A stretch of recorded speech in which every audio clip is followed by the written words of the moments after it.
Ce que j'espère, c'est que le gouvernement, les forces de l'ordre reviennent à la raison et que d'ici le 2 novembre, des choses concrètes nous soient proposées.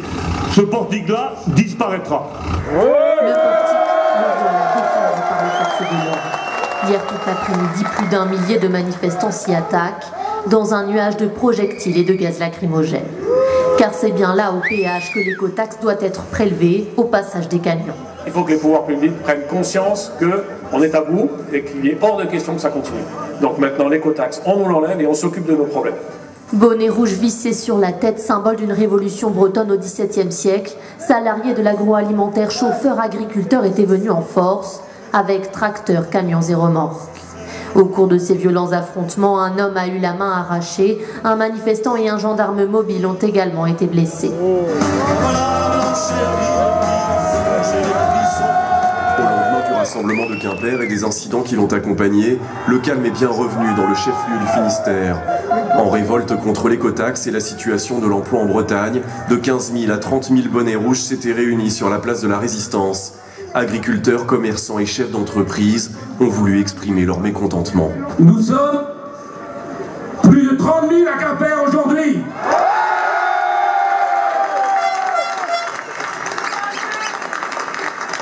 Aujourd'hui, sur cette place de la Résistance à Quimper, la Bretagne a rendez-vous avec son histoire. Paysans, marins, ouvriers, chefs d'entreprise, commerçants, élus, artisans, acteurs économiques, sociaux et culturels, simples citoyens. Nous avons dépassé ce qui nous divise pour nous rassembler pour la Bretagne et pour l'emploi. Ce jour du samedi 2 novembre 2013 est l'histoire d'un début, d'un commencement dans l'histoire ancienne d'un pays vieux de plus de 1500 ans.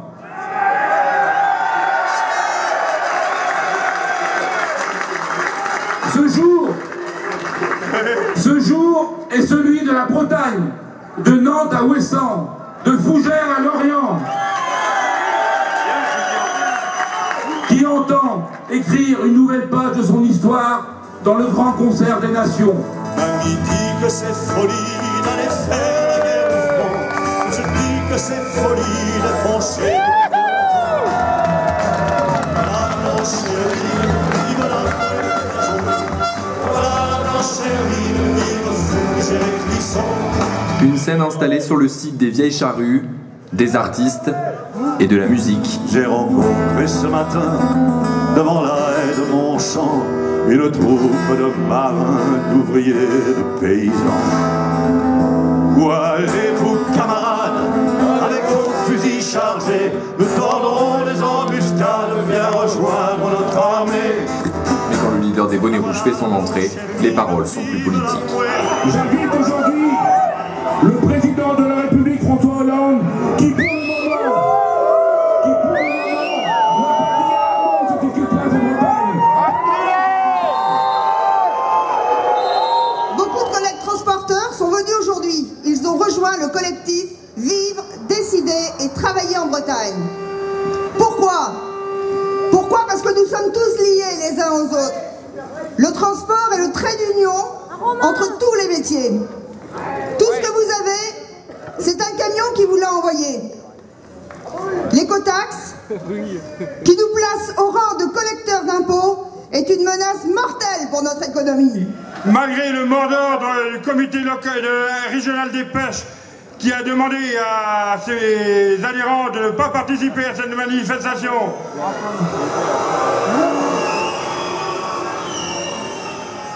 je suis là aujourd'hui devant vous pour vous assurer du soutien de tous les marins pêcheurs, car moi je fréquente les quais tous les jours et je peux vous dire que malheureusement pour beaucoup, ils sont obligés d'être en mer tout le temps et ne peuvent pas venir nous soutenir. Mais si jamais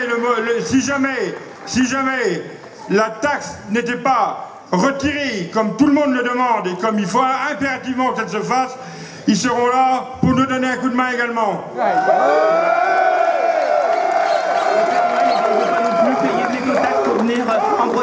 Ambiance bon enfant, plus apaisée qu'au précédent rassemblement.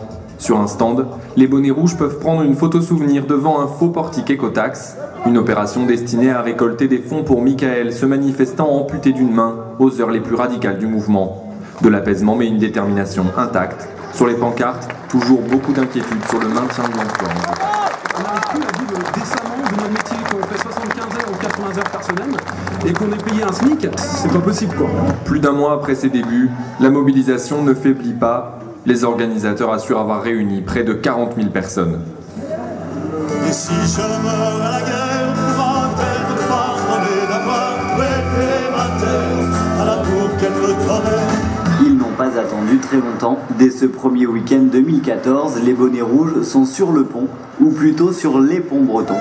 Ils étaient par petits groupes installés ce dimanche sur différents ponts surplombant la voie express pour appeler leur incessante mobilisation. Ce que les comités locaux aujourd'hui ont voulu faire, c'est quand même le préalable que le collectif réclame depuis belle lurette, à savoir gratuité des routes en Bretagne et également suppression de l'écotaxe et non pas suspension. Des commerçants et artisans étaient également présents. Au-delà du ras-le-bol général qu'ils expriment, c'est également la défense d'un territoire qui s'en ressent.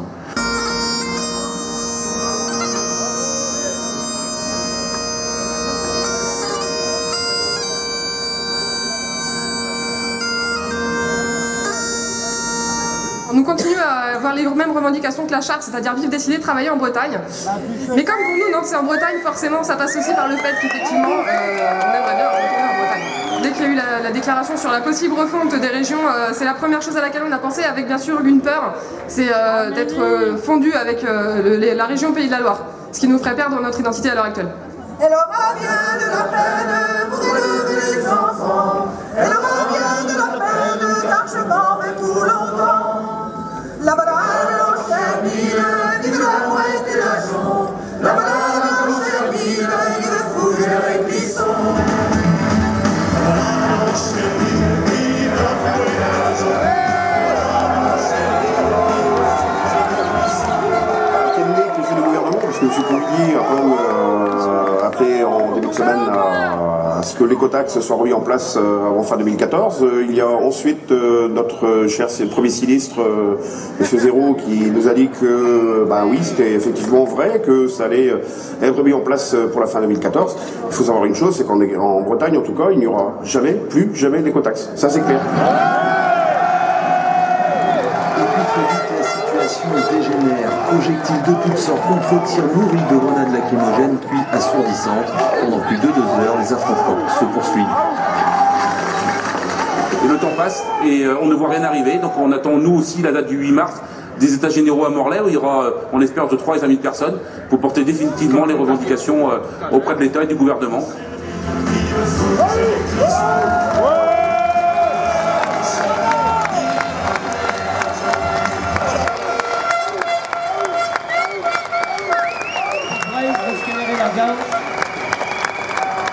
Poppreis de Skemeret d'Argaos. Poppreis de Skemeret d'Argaos. C'est vraiment Eveline Pénose et Zeusbegret Vardro. En Asgoulénou, à Zobé-Savet. Le peuple breton et le peuple des bonnets rouges a pris la parole. Nous allons voir maintenant, suivant quelles méthodes ont été faites les analyses et le traitement. Jean-Pierre. Ni d'aéroport. Oui.